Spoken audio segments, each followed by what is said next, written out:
네, 여러분 반갑습니다. 오늘 마지막 수업 경영학 원론 14강 글로벌리제이션 오브 비즈니스 기업의 국제화, 국제 경영에 대해서 공부하도록 하겠습니다. 오늘이 벌써 한 학기 마지막 수업이네요. 우리가 비록 온라인으로 만났지만 지금 여러분이 지금 이 자리까지 마지막 수업까지 끈기 있게 잘 이렇게 버텨오시고 노력해 오신 모습이 참 고맙고 자랑스럽습니다. 온라인 수업이라서 좀 집중하기가 어려우셨을 텐데 각자의 자리에서 최선을 다한 여러분에게 박수를 보내드립니다. 누가 알아주지 않든 알아주든 알아주지 않든 이렇게 한 걸음 한 걸음 주어진 일들을 이렇게 묵묵히 잘 진행하시고 감당하시고 걸어가시다 보면은 어느새 훌쩍 성장해 있는 모습을 만나실 수 있을 거라고, 스스로의 모습을 만날 수 있을 거라고 생각합니다. 자, 오늘 14강 마지막 강의까지 최선을 다하는 모습을 보여주시기를 기대합니다. 자, 학습 목표 한번 살펴보겠습니다. 자, 오늘 공부할 내용 첫 번째는 글로벌화, 그죠? 기업의 글로벌리제이션을 공부하니까 글로벌리제이션에 대해서 먼저 좀 살펴보고요. 그리고 국제경영, 글로벌 비즈니스의 정의, 특징, 국내 경영과의 차이점 이런 것들을 먼저 알아보겠습니다. 그리고 국제경영 전략을 세우고 그걸 성공적으로 실행을 해서 그 글로벌 무대에서 조직의 목표를 달성하려고 하면 환경 파악이 우선입니다. 글로벌 비즈니스 환경은 굉장히 급변하고 다양하기 때문에 그 다른 부분, 국내 경영 다른 부분에서 이해가 없으면 전략을 세울 수가 없거든요. 자, 좀 이따 수업 시간에 보겠지만 국제 경영 환경에 대한 얘기가 우선입니다. 글로벌 비즈니스의 문화적, 경제적, 정치적, 법적, 기술적 환경에 대해서 이해를 하는 것이 굉장히 중요한 파트라서 살펴볼 거고요. 그러고 나면 전략을 세우죠. 국제경영 전략, 글로벌 기업의 전략적 선택, 특히 수출, 프랜차이징, 라이센싱, 투자 등의 방식을 통해서 해외 진입을 하게 되는데 그 해외 진입 전략, 마켓을 선정하고 또 진입하는 그 전략 부분을 살펴보고요. 그리고 실제로 해외에 이제 글로벌 비즈니스를 하게 되면 경영 관리를 해야 되죠. 그래서 다양한 글로벌 경영 조건 하에서 운영, 마케팅, 인사, 재무 등 실제적 기업 활동을 효과적이고 효율적으로 관리하는 것에 대한 내용까지 그리고 미래의 국제 경영까지 쭉 해서 한번 살펴보도록 하겠습니다. 이 수업을 통해서 이제 기업의 국제화에 대한 전반적인 흐름을 이해하실 수 있을 거로 보고요. 이것도 역시 1시간 만에 끝나기 어려운 굉장히 넓은 과정이고 넓은 큰 내용입니다. 그래서 여러분 이제 고학년에 올라가면 제가 진행을 하는 국제경영 수업을 통해서 보다 상세히 배우실 수 있겠고 또 다국적 기업론이라는 수업도 있습니다. 그래서 좀 더 상세하게 기업의 국제화에 대해서 배우실 수 있는 기회가 있다는 것 말씀드리면서 자, 오늘 수업 내용 들어가 보겠습니다. 첫 번째로 이제 글로벌리제이션입니다. 글로벌화 많이 들어보신 단어이죠. 자, 글로벌화의 기본 개념은 국경을 초월해서 경제, 사회, 문화의 국가들의 상호 의존성이 상당히 빠른 속도로 증가하는 현상을 말하고 있습니다. 세계 경제 그리고 각 국가의 사회들 간에 점점 더 긴밀하고 연관되고 또 통합되는 이제 그런 과정이죠. 그 과정에서 이제 기업 활동 또 글로벌라이즈 되는데 상품이라든지 서비스라든지 자본, 사람, 아이디어, 기술 이런 것들이 굉장히 국가 간 경계를 넘어서 빠른 속도로 흐르고 연결되고 통합되는 이제 그런 과정입니다. 실제로 1950년도부터 시작을 해서 한 2020년 정도까지의 그 흐름을 보면 일단 세계 수출이 33, 그죠? 33배 정도 빠른 속도로 증가하고 경제 통합이 활성화되었던 그런 통계들을 볼 수가 있습니다. 이제 글로벌화는 이제 그런 사회 문화적인 부분도 있지만 보다 기업 비즈니스에 있어서 굉장히 두드러진 부분인데 무역 투자가 확대되고 디지털 혁명, 문화적 교류 증가, 글로벌 공급망 형성 이런 것들을 통해서 굉장히 빠른 속도로 상업, 비즈니스, 경제 부분에서의 글로벌리제이션이 특이하게 두드러지게 우리가 볼 수 있었던 것입니다. 그래서 글로벌화의 영향이 있는데 경제 성장, 문화 교류 등 이제 긍정적인 측면이 있죠. 그렇지만 동시에 동전의 양면과 같이 한쪽이 밝으면 한쪽은 좀 어두울 수밖에 없는 거죠. 글로벌리제이션의 좀 부정적인 부분도 있는데 경제적인 불평등이 좀 강화된다든지 커진다든지 또는 환경오염 이런 부분들이 있습니다.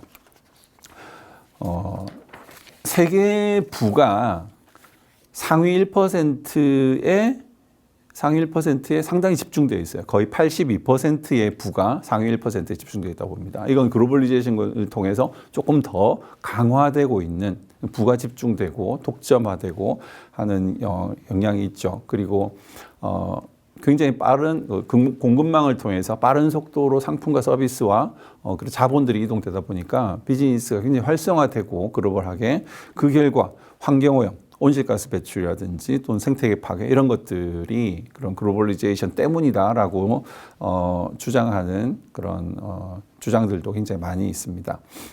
그리고 문화적으로도 통일되는 거죠. 그러면은 특정 어떤 지역의 어떤 국가의 특정한 문화들이 상당히 많이 좀 이렇게 훼손되기도 하고 동질화되기도 하고 우리가 소비하는 것, 생활 태도 이런 것들이 굉장히 동질화되는 거죠.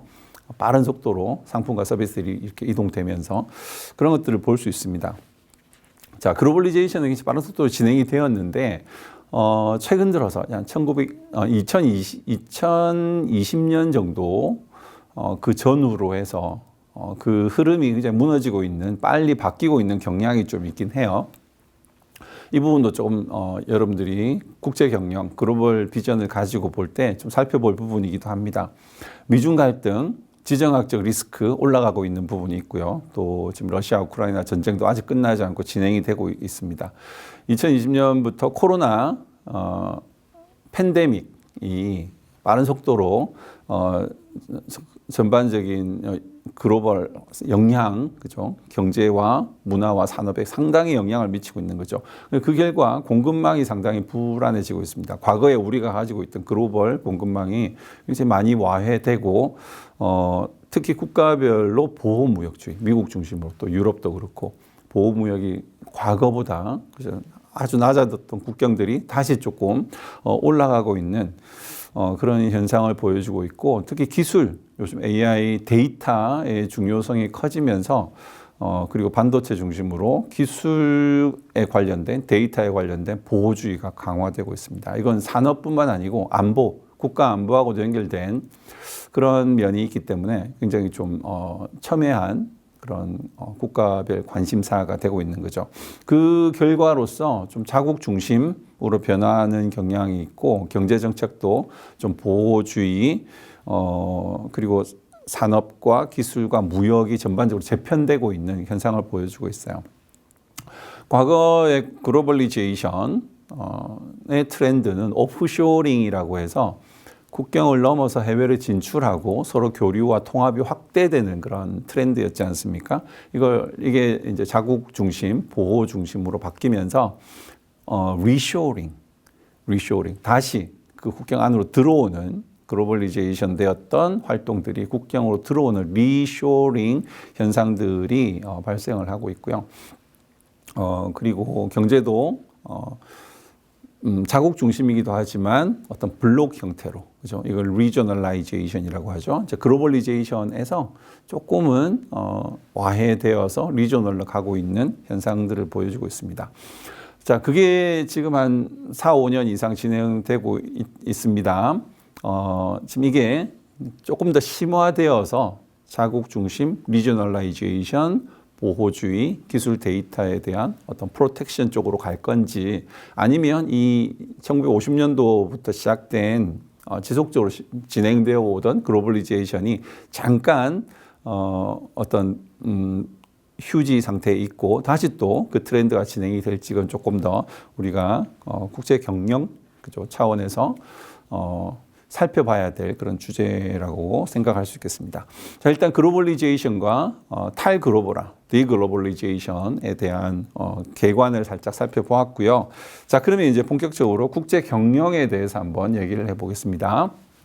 자, 기업의 국제화를 얘기하는 거죠, 그죠? 기업의 글로벌리제이션 오브 비즈니스, 기업의 국제화. 그걸 이제 우리 한국말로 하면 국제 경영이라고 얘기할 수 있겠어요. 자, 글로벌 기업의 경영 전략 그리고 글로벌한 상황에서 환경에서의 운영 관리를 포함한 국경을 초월한 비즈니스 활동이다. 이렇게 정의를 할 수가 있겠습니다. 자, 왜 필요할까요?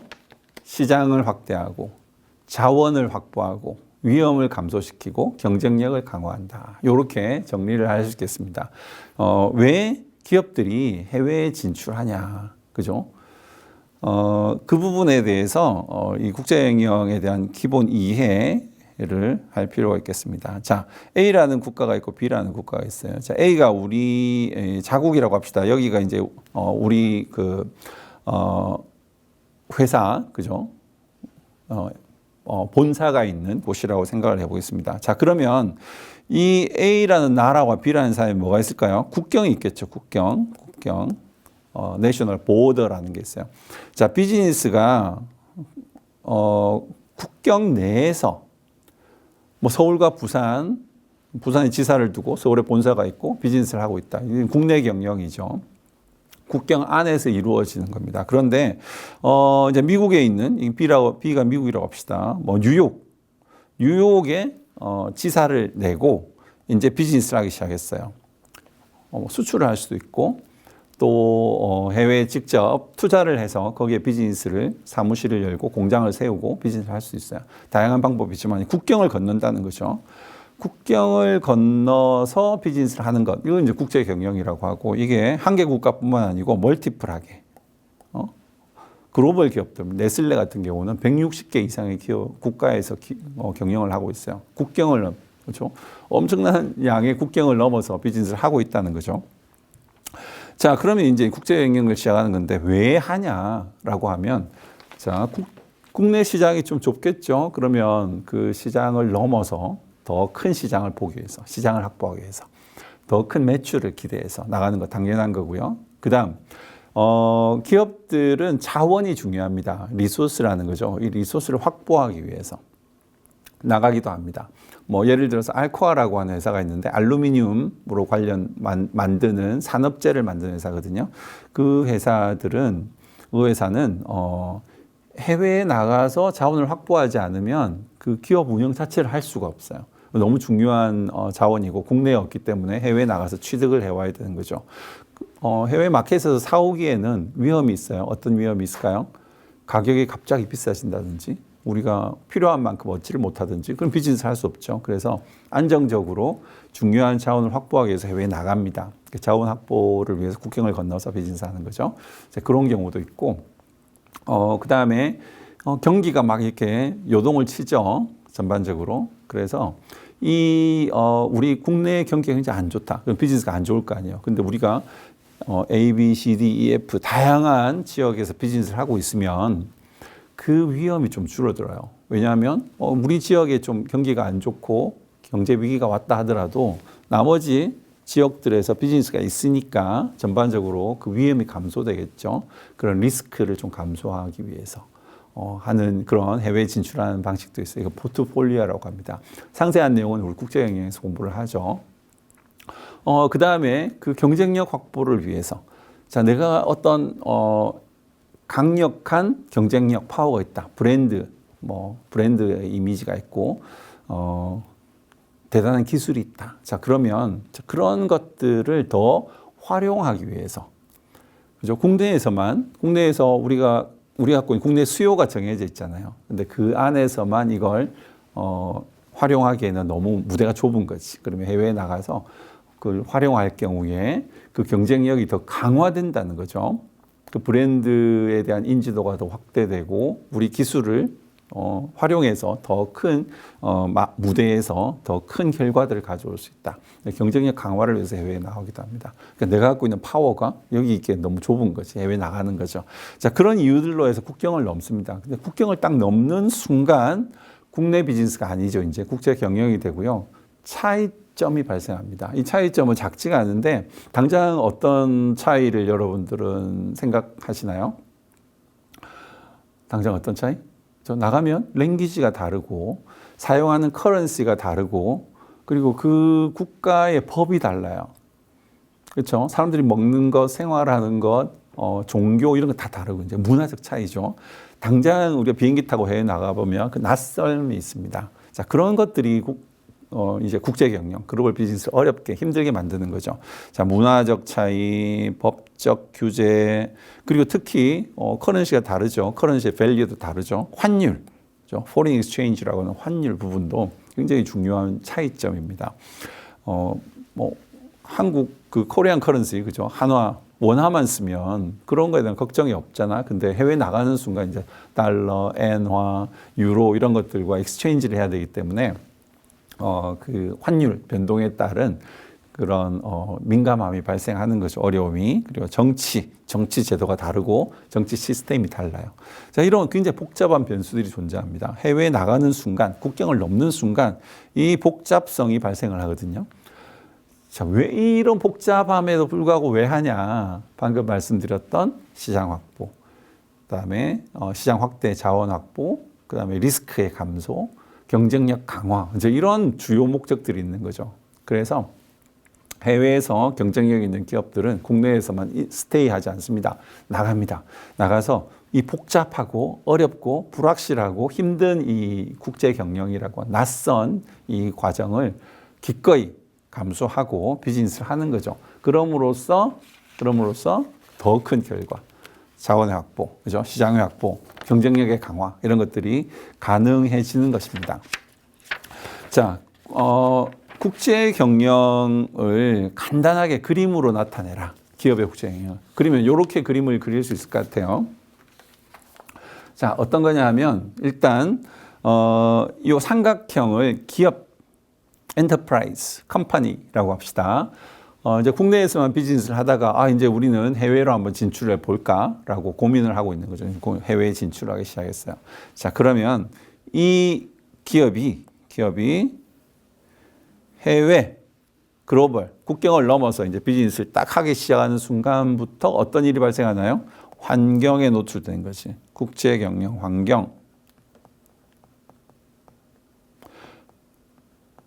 환경에 노출이 됩니다. 아까 어떤 게 있었죠? cultural, 그 다음에 political, economic, 그죠? 그 다음에 legal difference, technical difference 등등등 굉장히 많은 복잡한 다양한 변수의 환경에 딱 노출이 됩니다. 이 환경에 대해서 무심하다든지 understanding, 이해를 못한다든지 하면 그 복잡성, 어려움에 따라서 비즈니스가 잘 진행이 될 수가 없겠죠. 계속 난관에 부딪히고 어려움을 겪고 문제를 해결하지 못하고 그러다가 이제 실패를 하게 됩니다. 그 환경이 뭐라고 얘기하냐면 국제경영에서는 foreign cost.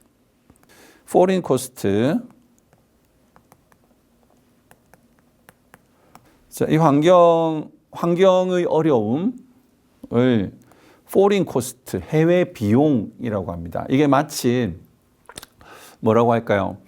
비용이 드는 거하고 마찬가지인 거죠. 우리가 매출이 있으면 원가가 있죠. 매출 원가가. 그죠? 원가 때문에 수익성, 그죠? 이익의 그 크기가 달라지지 않습니까? 그것만큼 매출 원가 부분이 중요한데 그만큼 원가, foreign cost, 해외에 나가서 비즈니스 하는 게 원가를 올리는 일 자체 어려운 일입니까? 그렇죠? 이걸 극복하는 과정에서 비용이 든다. 비용 자체라고 보는 거죠.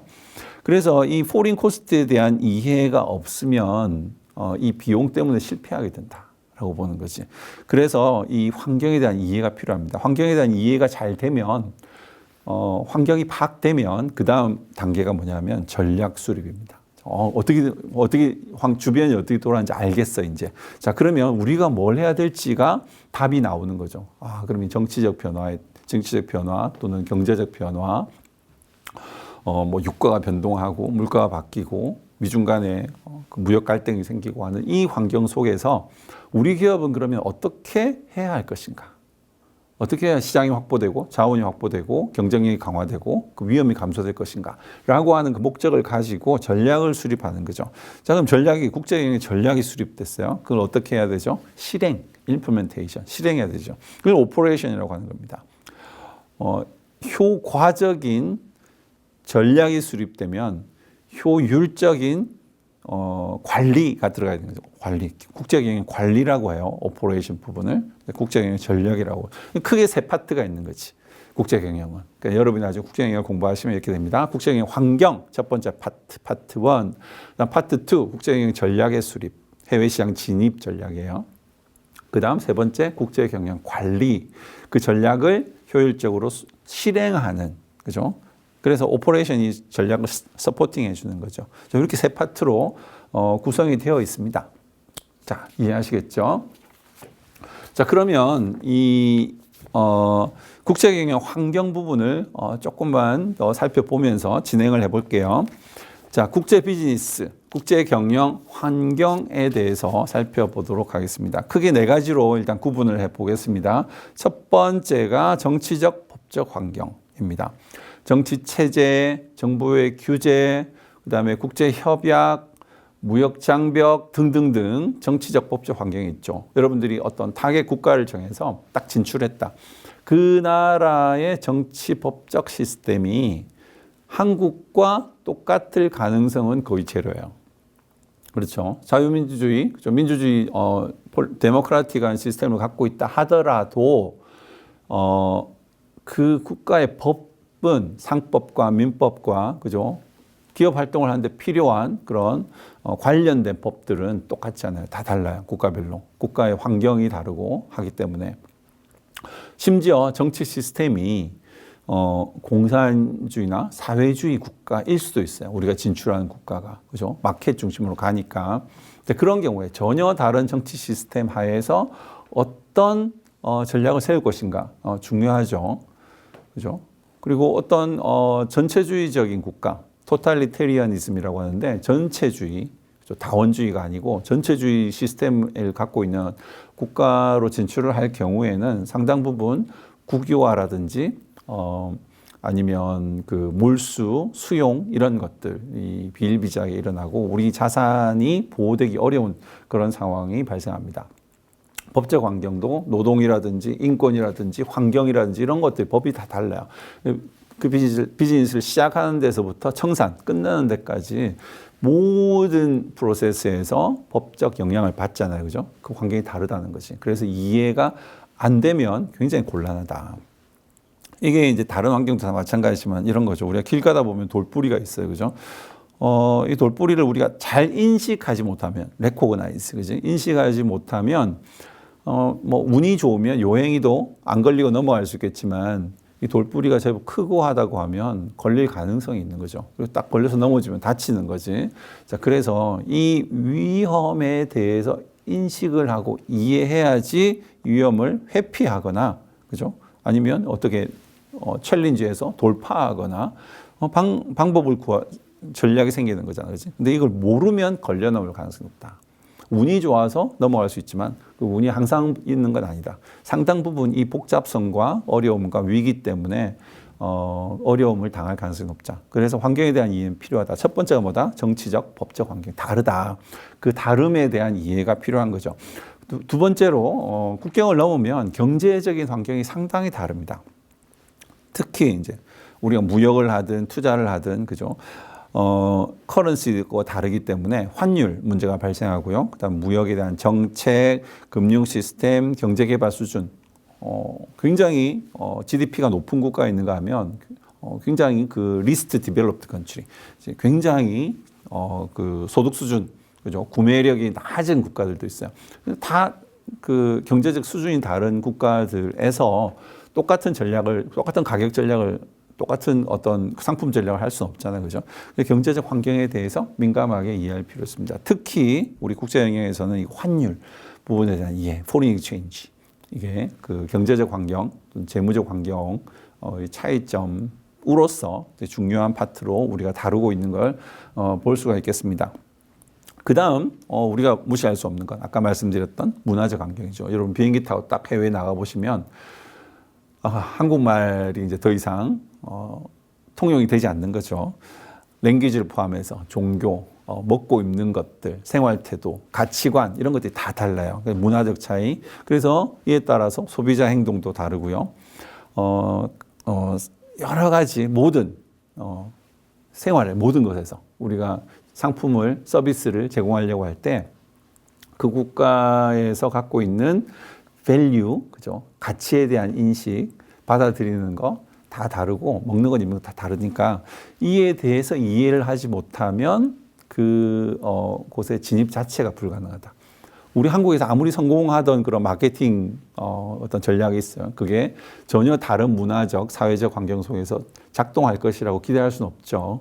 그 다른 환경을 이해해야지 그에 맞는 4P 전략을 세울 수가 있고 그 포지셔닝을 할 수 있다.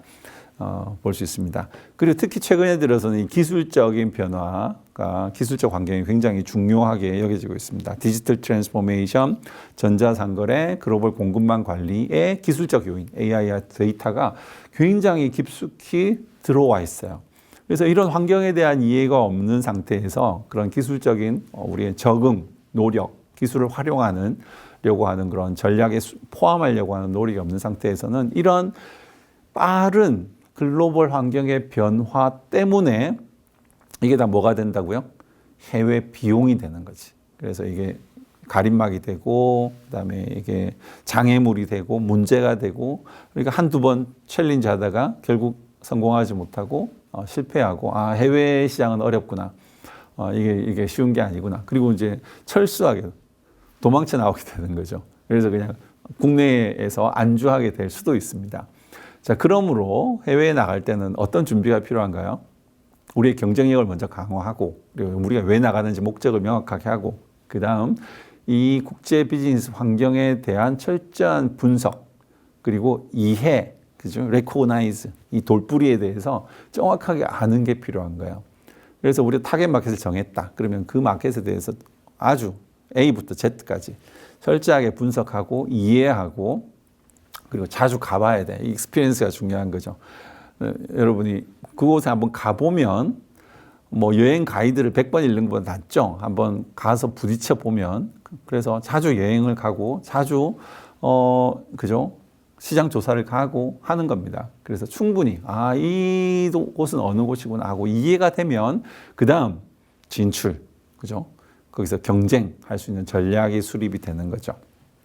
자, 그런 식으로 차근히 국제 경영을 준비해 나가는 그 노력이 필요하다.